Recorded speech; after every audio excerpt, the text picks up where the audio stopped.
বন্ধুরা, আমি এসেছি কাশীপুরে। মহারাজের রুমে গেছিলাম, তারপরে উপরেও গেছিলাম, খুব ভালো লেগেছে। এই যে রামকৃষ্ণ ঠাকুর, এই যে রামকৃষ্ণ ঠাকুর, দেখেন ঠাকুর, ঠাকুর দেখেছেন? এই যে মা এসছে, পাপা এসছে, জয় মা।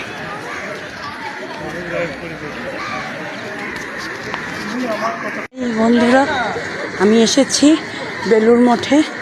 এই যে বেলুড় মঠ, দেখেছেন কি সুন্দর। আজকে রাস পূর্ণিমার দিন, কাশীপুর গেলাম সকালে, আর বিকালে আসলাম বেলুড় মঠ।